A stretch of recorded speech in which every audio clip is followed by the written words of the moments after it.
So what is going on, my fellow collectors? How is everybody doing today? Daredevil19 here, and today we're going to be taking a look at the Max Factory Figma Berserk Guts, the Black Swordsman Repainted Edition.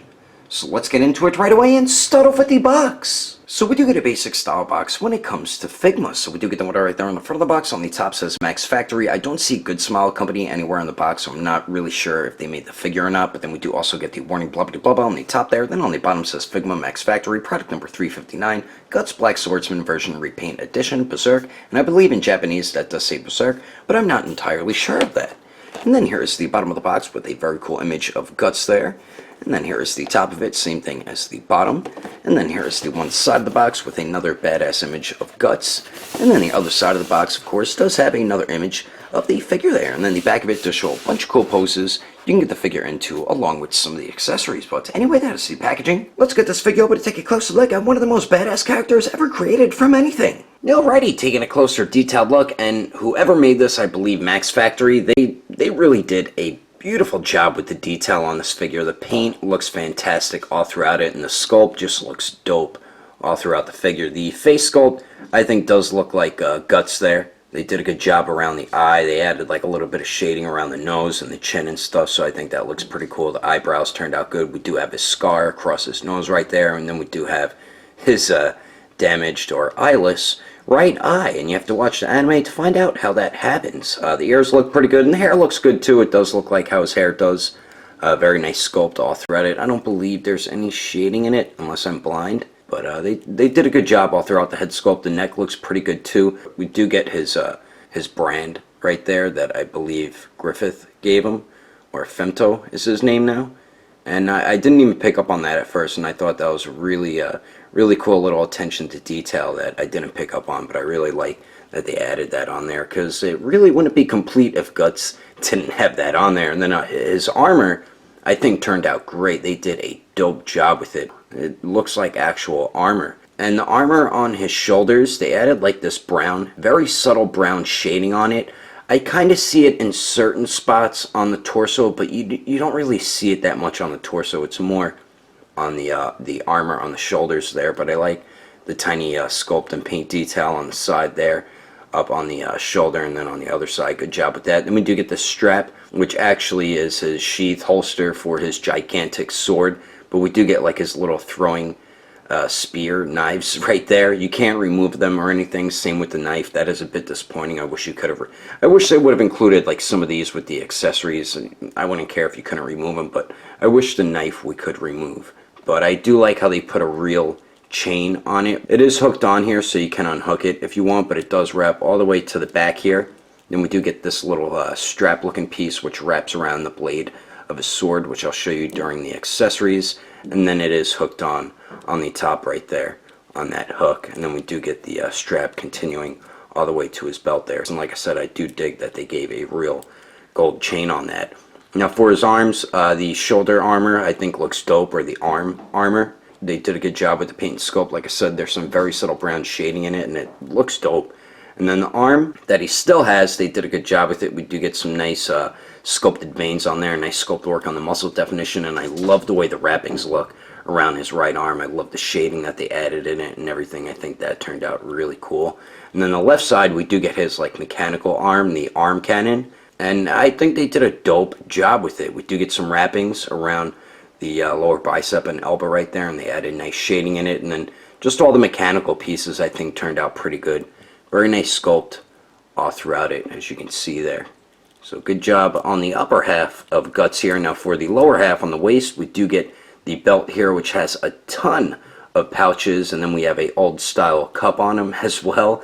But the knife looks really good. I like how you can see the stitching on the sheath right there, and very nice job on the handle as well. I like how they painted the buckle and that button, I guess, gold, and there's tiny little buttons they painted gold as well.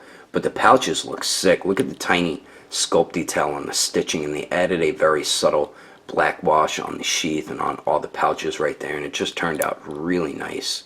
These pouches look dope. Get some subtle shading in the stitching around it. I like this little gold hook piece. I think that looks pretty cool. Nice tiny sculpt and paint detail all throughout this figure. Then we do get a tiny little pouch on the left side there. Now for his pants, we get some nice sculpted wrinkles all throughout it from the crotch area to the upper thighs. And then this does have a very nice shading in the pants, but the sculpted wrinkles look really well done on this. Then you can see these seams running down the outside and inside of the legs there, and you can actually see the muscle definition under the pants. And there's the back of the pants. You can see those ugly joints right there, which is famous for Figma. And then the lower legs, nice sculpted wrinkles around the lower legs there. And then the boots is definitely one of my favorite parts about the figure. We get a beautiful wash all throughout it, and just very nice sculpt all throughout the boots there. They look kind of like all torn a little bit on the edge of the boot where it's flipped over right there. And then the actual boot, do get a little bit of sculpted wrinkles around the ankle and on the foot there. And then on the bottom of them, not much going on. So overall, I think they did an outstanding job when it comes to the detail for this Guts. That's probably one of the high points to this figure, and I can't be any more happy with how the paint and sculpt turned out. But anyway, let's continue on. Moving on to the accessories, we get some pretty cool stuff included with this Guts, besides one accessory which is absolutely horrendous, which we'll get into shortly. So we do get a Figma bag, of course, in case you would like to store your accessories in here. So we do get that, and then we do get a Figma stand, and then we do get two separate extensions. So we do get the clear one that's already on the stand here, which is on an angle. Then we do get the black one, which is on a 90-degree angle. And I don't know why they gave us two different extensions, but it is a basic Figma stand with the basic articulation. So we do get those, and then we also get this god-awful, horrible cloak. I don't know what the hell they were thinking with this. They just took a dryer sheet, fabric softener sheet, and they just spray painted it black and threw it on this plastic up here. That's all they did with it. I swear to God, that's what they did. This is the worst type of material you can use for a cloak or a cape. I don't know what the hell they were thinking. It's so bad. Oh my God. The top of it looks pretty cool. The harder plastic piece, I mean, it is a little bit of soft plastic, but that part looks pretty cool. I did get myself a custom cloth cloak for my Guts, and I'm gonna rip this fabric softener off and use it when I do my laundry tomorrow, and then I'm gonna put the this piece over the cloth one once I get that. But man, this thing is so bad. But the way you get it on Guts is you pop his head off, leave the neck part on, then you pop that on and pop his head right back on there. And then there is a little hole where you could put the handle to his sword in case you would like to do that, but it is a bit of a pain in the ass doing it. So we do get this god-awful cloak, and then we also get two alternate heads. So we do get this one on the left that does come on the figure out of the packaging, which is the basic looking face. And like I said before, they did do a very nice job with the detail on the paint and sculpt. So we do get the basic looking face, and then we do get the angry teeth gritted face here. And once again, they did a great job with the paint and sculpt on it, especially around the eye and the teeth and everything.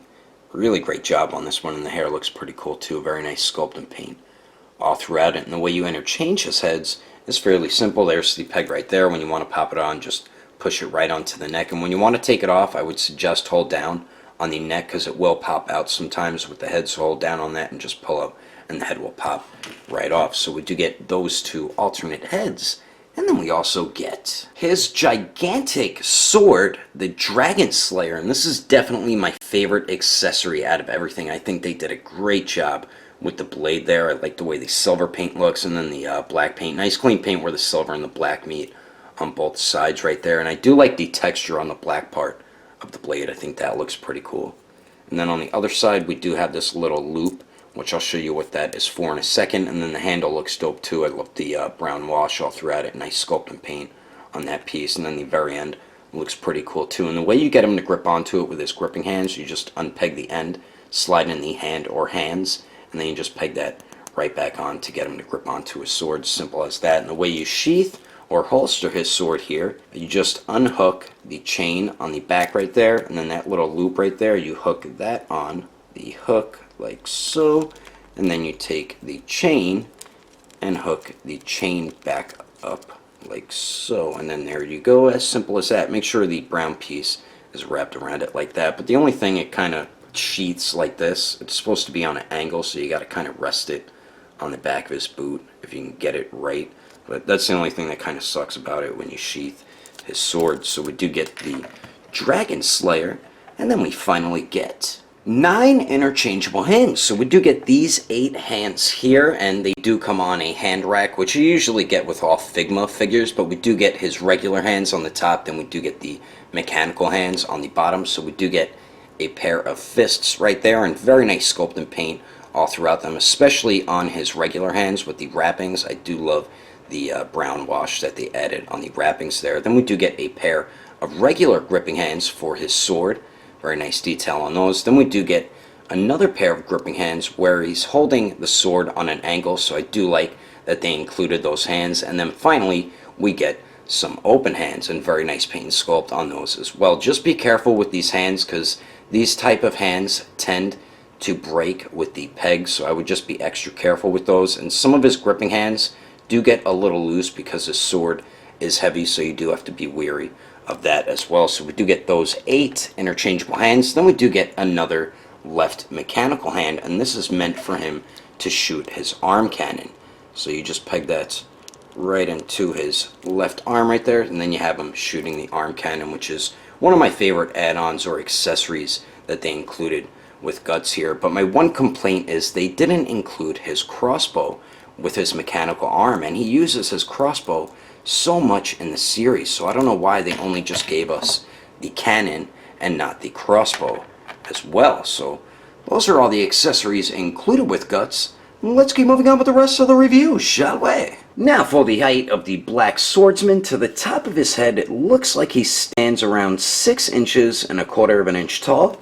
And then here he is compared to the variable action heroes Time Skip Luffy, the Past Blue Roanoa Zoro, the SH Figure Arts Madara Uchiha, and the first release Sasuke. And who do you think would win in a fight between Zoro and Guts? And then here he is compared to the Mezco 112 Deathstroke, the SH Figure Arts, the Dark Knight Batman, and the Good Smile Company Figma Deadpool, and the Avengers Hulk.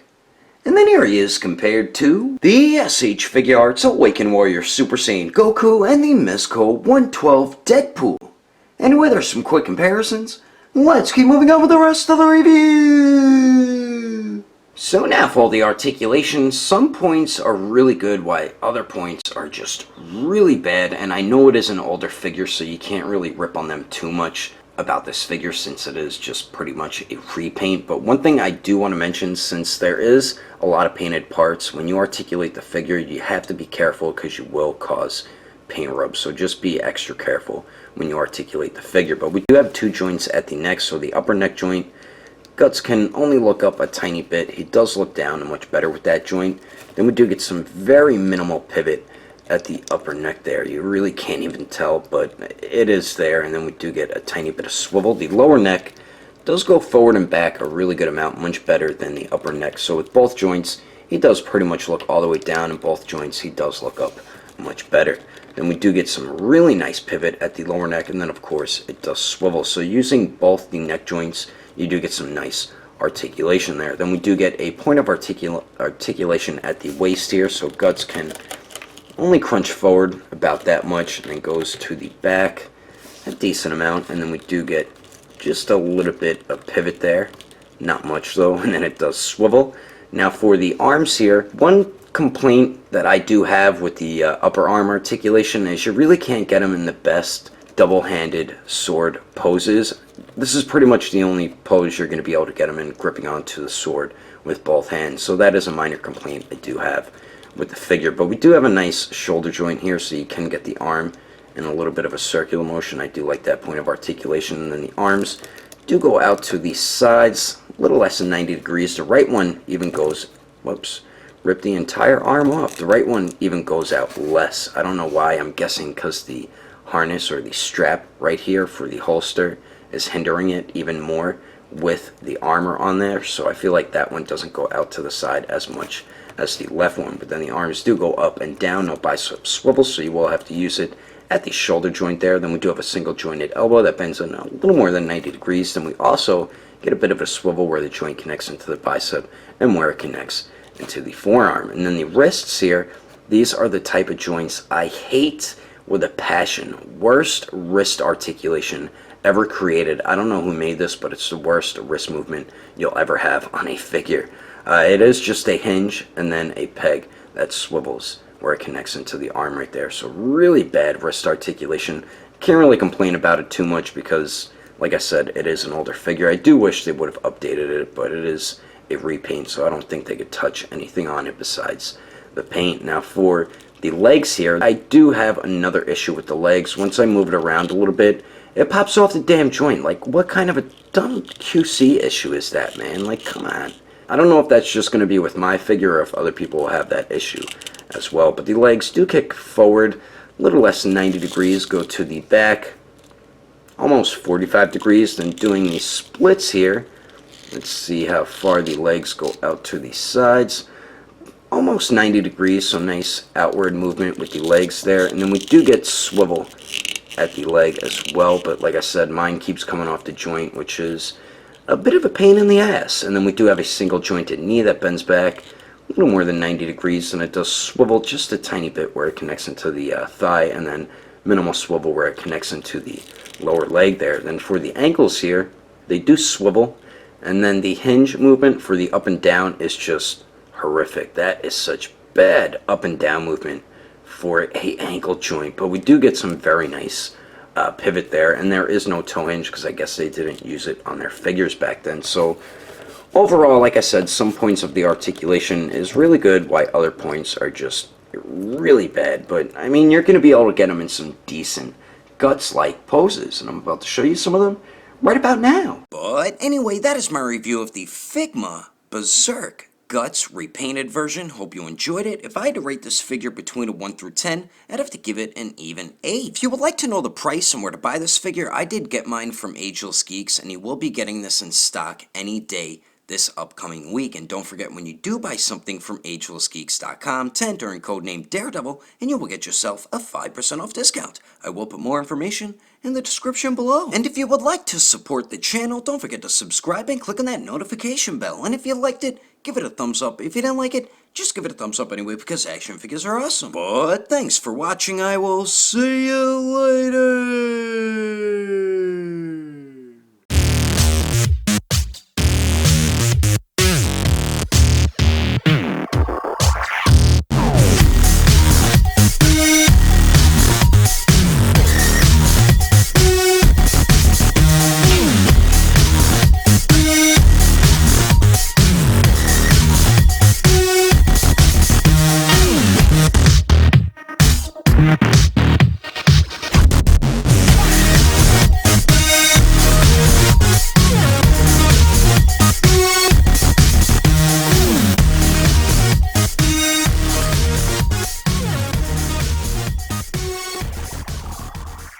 So I'm not sure if they technically made the figure or not, so I'm not 100%. And we do also get the warning blah blah blah blah on the top there, then on the bottom says and blah blah blah. So I'm not sure if they made the figure or not, and then on the top there also and I'm guessing that does say Berserk in Japanese, but I'm not 100%. And I believe that does say Berserk in Japanese, but I'm not 100%. Oh, damn. Really did a fantastic job with this figure, if that is who made the figure. The paint looks fantastic. I think I just said fantastic 2 times in a row. And they didn't use as good articulation as they do now, as they confused myself, damn it. You're still going to be able to get them in some decent guts-like poses. And I'm about to the SH Figure Arts Madouro Chia and the time. What? So we do get a Figma. I almost called it a stand. So we do get that, and we do get a Figma. Oh, damn it. I dropped everything. You bugger. We get some pretty cool stuff included with this Gus. His name ain't Gus. Imagine that. And I think they did a great job with it, as I said before. And why isn't my camera focusing, you bastard?